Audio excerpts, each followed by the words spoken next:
বলো তো ভাই, ঠাকুর পূজা করছো, রাত 12টার সময় মাকে বিসর্জন দিচ্ছ, তাও মদ খেয়ে অশ্লীল নাচ নেচে বমি করে শুয়ে পড়ে, বলো তো বিসর্জন দিলে নাকি সনাতন ধর্মের বিষ অর্জন করলে? বিসর্জন দিলে নাকি বিসর্জন করলে? নিজেকে প্রশ্ন করো। মদ খাওয়ার হয় খাও, মানা করব না, মদ খেতে হবে না, মদ খাও, কিন্তু ঠাকুর পূজার দিন কেন ভাই? ঠাকুর বিসর্জনের দিন কেন? রাত্রেবেলা ডিজে মাইক বাজিয়ে কেন? এ শিক্ষা আমরা কোত্থেকে পেয়েছি?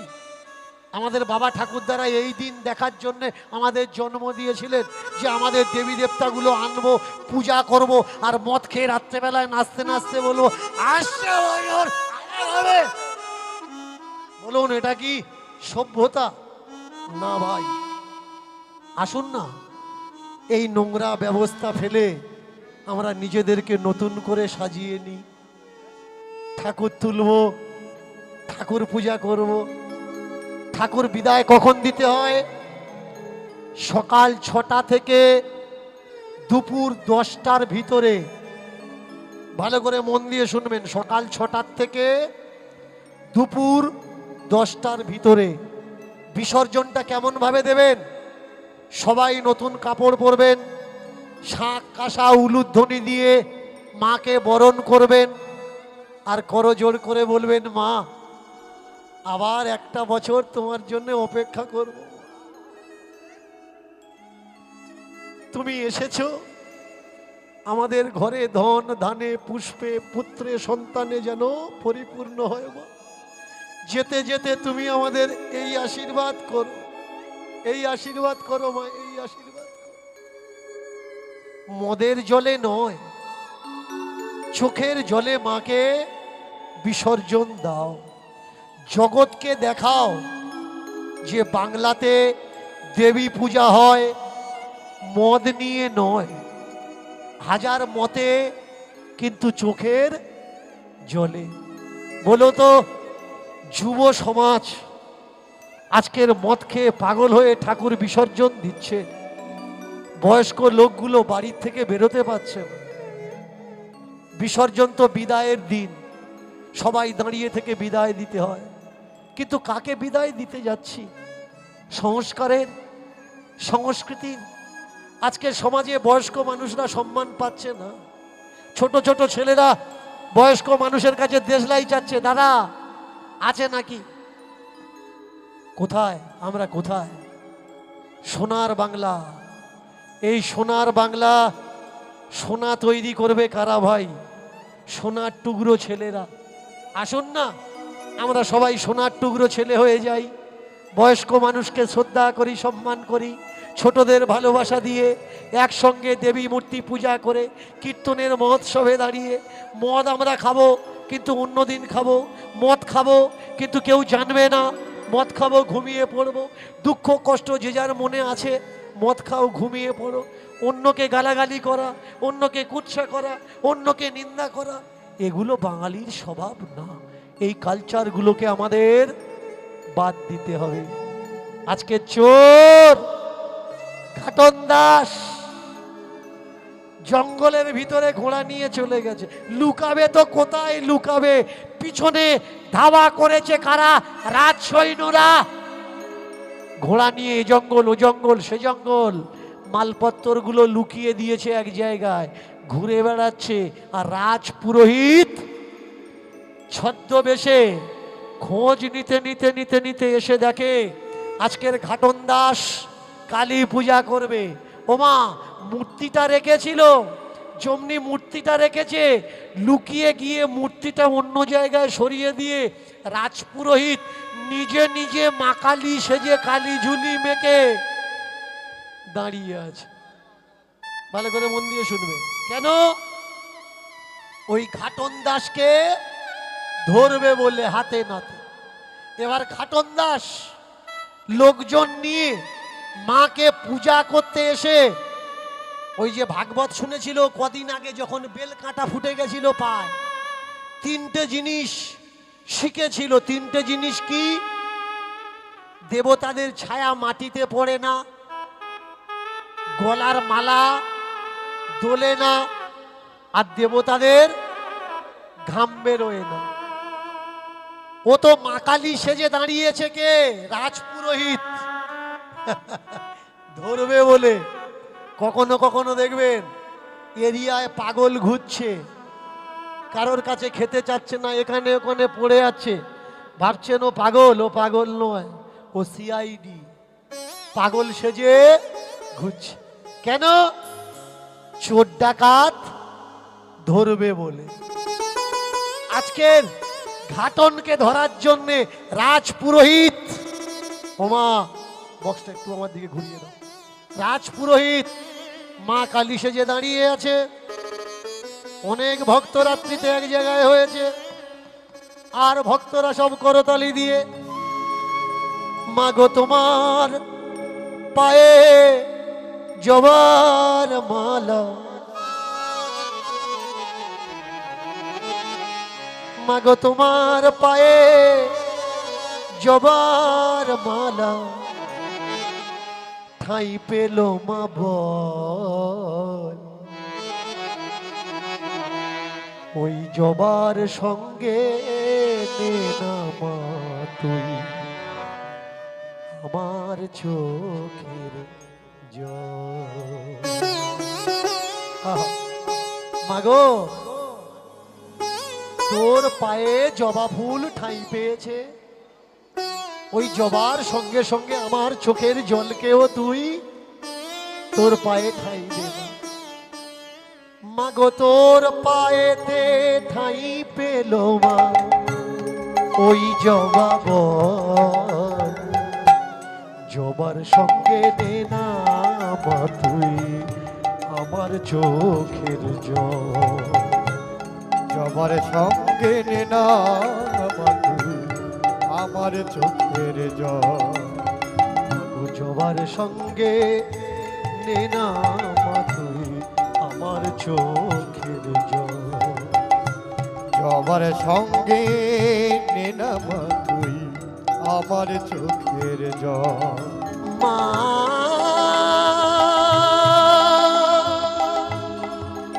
ও গো মা ঠাঁই দে মা, আমি তোর অভাগা ছেলে গো। মা গো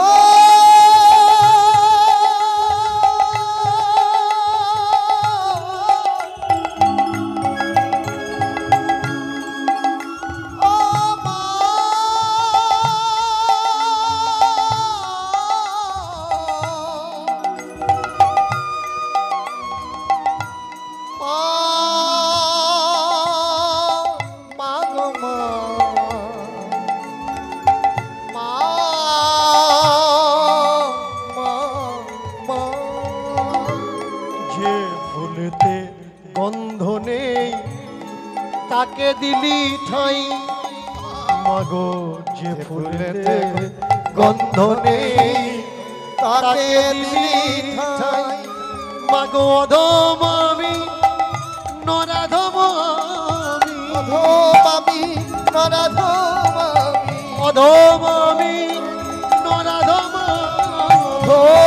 আমি নরাধম আমি, কেন পাবো না ঠাঁই?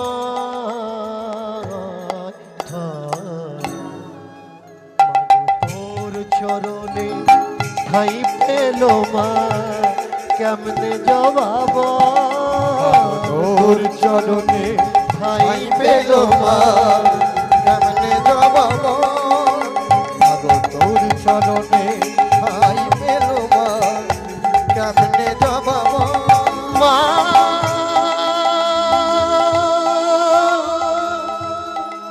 তুই যে আমার পাগলিনী, আমি ছেলে পাগল,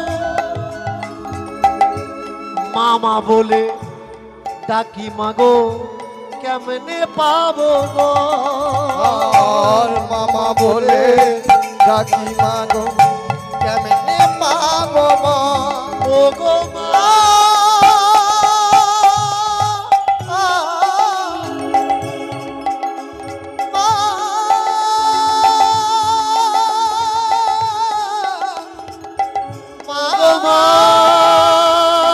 মাগো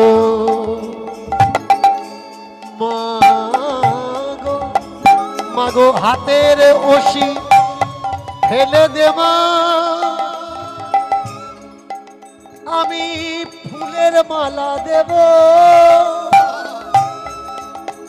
মাগো পাঠা বলি বাদ দিয়ে আমার মুখের বুলি দেব আর পাঠা বলি বাদ দিয়ে আমার মুখের বলি দেব মাগো আমার ভিতর যত অসৎ প্রবৃত্তি সব তোর চরণে বলি দেব তোর চরণে এই প্রতিজ্ঞা প্রতি বছর নেব মা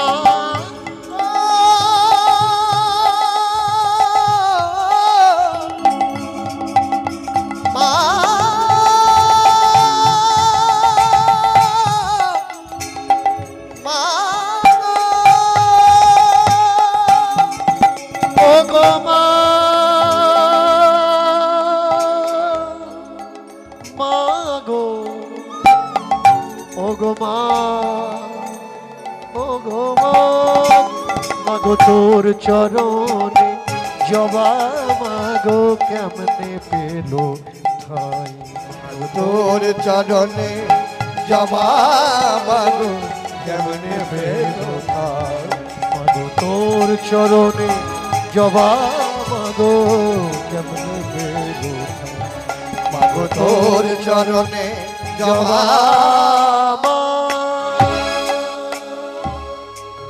ओम कलिकायै कलिकायै भद्रकाल्यै तं नमामि ओम महालक्ष्मी महालक्ष्मी भद्रकाल्यै तं नमामि ओम शंखिणी योगिनी भूतिनी पिशाचिनी देवी माते भद्रकाल्यै तं नमामि तं नमामि तंग नमामि मायरा उलुध्वनि ओम विद्यारूपेण सहस्रीताय नमो नमः ओम बुद्धिरूपेण तमणे नमः ओम धनरूपेण तमणे नमे नमः ओम देवी कात्यायनी परात्यं देवी हुता सर्वमात्रिका वेद विद्या विद्याध्यायिनी देवी महालक्ष्मी तं नमो नमः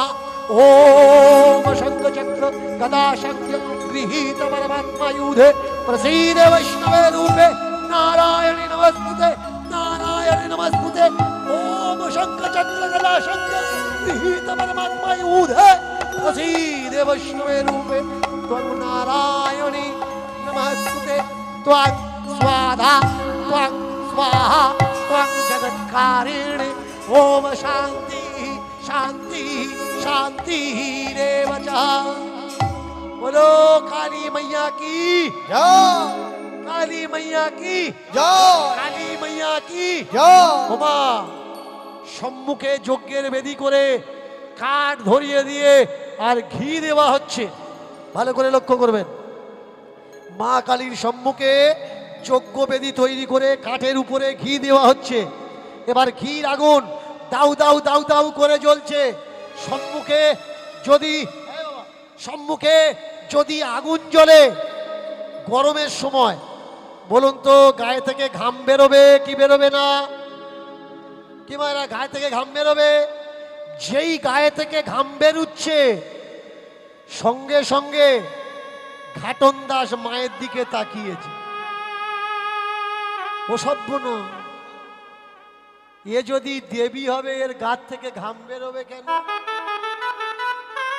এ শিক্ষাটা পেয়েছে কোত্থেকে ভাগবত থেকেই পেয়েছে ওমা গরমে থাকতে পারছে না এদিক ওদিক করছে ঘাম বেয়ে পড়ছে গা চুল করছে তো এদিক হাতে এরকম করে এদিক ওদিক করছে মালাটা দুলছে ঘাটন দাস দেখলো মায়ের মালা দুলছে।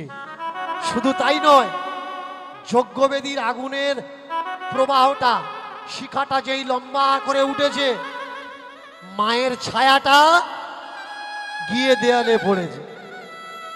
ঘাটন বুঝতে পারলে ভাব ঘোলা, এখানে থাকা যাবে না। ঘাটন দাস আস্তে আস্তে উঠে চলে আসছে। যেই উঠে চলে আসছে, আর ওই বেদির উপরে থেকে দাঁড়িয়ে থাকা কালী সাজে রাজপুরোহিত তাড়াতাড়ি করে গিয়ে খাপ করে হাত ধরেছে। ঘাটন দাস, ঘাটন দাস, সম্পত্তি সেই সোনাদানাগুলো কোথায় রেখেছিস বল। বললে আচ্ছা, আমি যে চুরি করেছি তুমি বুঝলে কি করে আমি চোর? বলে তোর নাম কি বল? ঘাটন দাস। এবার তুই বল, তুই চুরি করেছিস কি না বল। বিপদ। ও তো মিথ্যে কথা বলতে পারবে না, প্রতিজ্ঞা করেছে যে সত্য কথা বলবে সারা জীবন। বললে হ্যাঁ আমি চুরি করেছি। তাকিয়ে দেখুন ভাগবত মানুষকে কি শিক্ষা দেয়। আমরা কীর্তন শুনতে আসি, কিন্তু কীর্তন আমরা কেউ শুনি না। আর কীর্তন যদি শুনি, কীর্তনের থেকে সুটা কেউ নিই না, কুগুলো নিয়ে বাড়িতে যায় না। ভাই, এই 3-3.5 ঘন্টা কীর্তন করছি, এত ভালো কথা বললাম, কেউ নেয় না ভালো কথা। এখান থেকে ছেলেটা উঠে বলছিল তোমার গলায় মালা কেন? একটু আগে আমি বলছিলাম না মালা রাখা লাগবে না, প্রয়োজন নেই। ও উঠে আমার বলছিল তোমার গলায় মালা কেন? এতগুলো কথা বলেছি, একটাও কথা নেয়নি। এখন ও ছেলেটা বড় মুখ করে জিজ্ঞেসে করেছে তোমার গলায় মালা কেন? তাহলে যদি না বলি ও বলবে বাবা জিজ্ঞেস করেছি বলেনি। চোর ধরতে গেলে সাধু হলে তুমি চোর ধরতে পারবে না, চোরের সঙ্গে চোর সাজা লাগবে। আর যে শয়তানগুলো সাধু হয়ে ঘুরে বেড়াচ্ছে, যে মালা পাটিগুলো, আসলে ওরা ঝালাপালা পাটি। ওদের চেনাতে গেলে আগে মালাটা নেওয়া লাগবে। যেদিন তোমরা চিনে যাবে আর বুঝে যাবে মালা নেওয়ার দরকার নেই, সেদিন আমারও নেওয়ার প্রয়োজন হবে না। কারণ তোমরা এখনো পুরোপুরি বিষয়টা বুঝতে পারোনি। আর মালা না নিয়ে যদি হরিবাসরে উঠি আবার গন্ডগোল হবে। দীনকৃষ্ণ ঠাকুর কীর্তন করে দেখেছো, ওর গলায় মালা আছে, ইউটিউবে ছড়িয়ে বেরিয়েছে। উনি সনাতন ধর্মের মানুষ না, উনি বুদ্ধ ধর্মের মানুষ। বুদ্ধ ধর্ম প্রচার করার জন্য, মতুয়া ধর্ম প্রচার করার জন্য সনাতন ধর্মের স্টেজকে ব্যবহার করছে। কেন?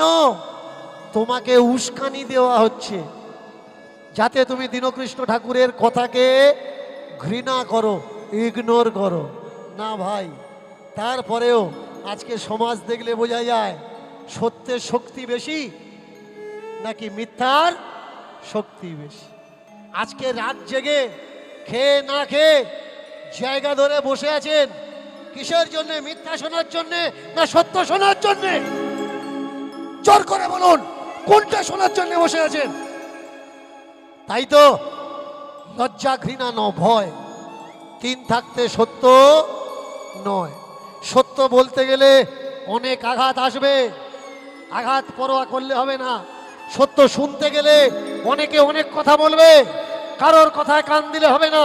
সত্য পথে চলতে গেলে নিজের বাবা মা পর্যন্ত শত্রু হয়ে যাবে, কারোর কথায় কষ্ট পেলে হবে না। সত্য পথে চলতে থাকো, দেখবে ছোট্ট ছোট্ট পায়ে চলতে চলতে তুমি পৌঁছে যাবে, পৌঁছে যাবে সেই চাঁদের পাহাড়, তুমি পৌঁছে যাবে। যারা আজকে তোমার নামে নিন্দা করছে, ও বাজে কথা বলে, ও মানুষটা ভালো না, ও মানুষটা সত্য কথা বলে না, যখন তুমি কামিয়াবি হাসিল করবে, যারা তোমার নিন্দা করছিল তারাই বলবে আমি জানতাম ও কিছু না কিছু করে দেখাবে। যারাই নিন্দা করছে তারাই তোমার যশ গাইবে। যে বলছে ওই ছেলেটার সঙ্গে মিশো না, ওই ছেলেটার সঙ্গে চলো না, তুমি পড়াশুনো করো, চাকরি করে দেখিয়ে দাও তোমার যোগ্যতায়, তুমি কামাই করে দেখিয়ে দাও। যারা ছেলে মেয়েদের বলতো ওর সঙ্গে মিশিস না, তারাই বলবে যেদিন তুমি কামাবে, যেদিন তুমি চাকরি পাবে, সেদিন ওইসব বাম্মাগুলো বলবে কেন তো তপনদার মতো হতে পারবি। ও কিন্তু একদিন গালাগালি করেছে, আজকে তপনদার মতো হতে পারবি কেন বলছে? কারণ তপনদা কঠোর পরিশ্রম করে লেখাপড়া শিখে বিজনেস করছে, চাকরি করছে, ইনকাম করছে। তাই যেদিন তুমি কামিয়াবিতে পৌঁছে যাবে, যারা তোমার বদনাম করছে তারাই আবার তোমার সুনাম করবে। প্রেম সে বলো হৃদয় গৌর হরি বল হরি বল। চমৎকার কোন জায়গায় হলো? চমৎকার রাজ পূজারী, রাজ পুরোহিত গিয়ে সঙ্গে সঙ্গে একবার খপ করে হাতটা ধরেছে। ছোটন বলে ঘাটন বলে উঠলে, আচ্ছা আমি যে চোর ও তো আমি বলেছি বলে তুমি বুঝতে পেরেছো, কিন্তু আমি চোর তুমি বুঝলে কি করে?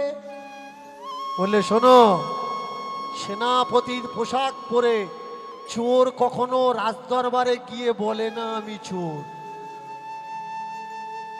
এই কথাটা বলার সাহস সেই রাখে যে সত্যবাদী, সত্য কথা বলে, সৎ সাহস আছে, মাথা উঁচু করে যে বাঁচে। সত্য সকলে বলতে পারে না, সত্য সকলে শুনতে পারে না, আর সত্য যদি শোনে সত্য সকলে হজম করতে পারে না। সত্য বলতে গেলে কলিজা থাকার দরকার, সত্য শুনতে গেলে হিম্মত থাকার দরকার, সত্য সহ্য করতে গেলে, হজম করতে গেলে হজম ক্ষমতা থাকা। ধরে নিয়ে গিয়ে রাজার সম্মুখে দিয়েছে। রাজার ঘোড়াটা দাঁড়িয়েছিল, রাজার ঘোড়াটা টেনে নিয়ে গেছে। রাজা বললে সম্পত্তি, বললে উমুক গাছের ঘোড়ায় পুঁতে রেখেছি। বলে আমার ঘোড়া, বলে এই তো এরা এনেছে। বলে কই ঘোড়া? আমার ঘোড়া তো কালো ঘোড়া। ঘোড়া সাদা হলো কি করে? এইবার ঘাটন দাস বলে উঠলে,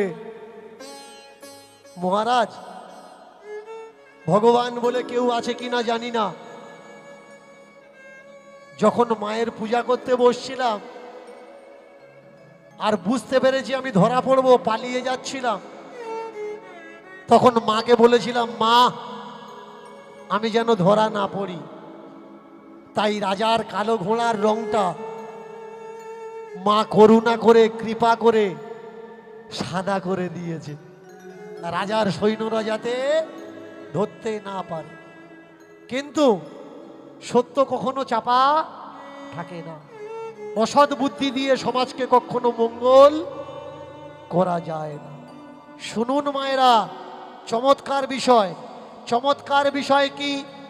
রাজা বুঝতে পারলে, বুঝতে পেরে ঘাটনকে কাছে ডাকলে, ওরে ঘাটন, তুই চোর নয় ভাই, তুই সাধারণ কেউ নয়। চুরি করতে এসে তুই বলছিস আমি চোর। চুরি করে নিয়ে গেলি, মায়ের পূজা করছিস, তুই জানিস যে ওটা মা নয়, তবুও ভক্তিপূর্ণভাবে তার কাছে প্রার্থনা করছিস। আর সেই জগৎ মাতা কৃপা করে আমার কালো ঘোড়ার রঙকে সাদা করে দিয়েছে। তার মানে তুই সাধারণ নয়, তুই ভক্ত মানুষ। আমি তোকে মাফ করে দিলাম।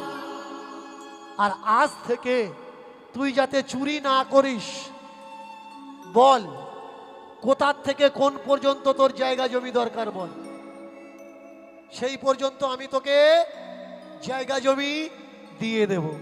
মায়েরা, কীর্তনের আরম্ভে একটা কথা আমি বলছিলাম, জন্ম হোক যত্রতত্র, কর্ম হোক ভালো। মানুষের ধর্ম কি? মানবতাই হলো তার মূল ধর্ম। আর এই মানবতার ধর্ম কি? মানুষের কর্ম হলো মানুষের ধর্ম। ধর্ম কাউকে দুঃখ দেয় না, কাউকে ব্যথা দেয় না, কাউকে কষ্ট দেয় না। ধর্ম কি শেখায়? ধর্ম শেখায় শিক্ষা। জাগতিক ধর্ম আর অন্ধ ধর্ম অন্ধ ধর্ম কি শেখায়? অন্ধ ধর্ম ঝগড়া, অশান্তি, মারপিট শেখায়। সত্য ধর্ম শান্তি শেখায়।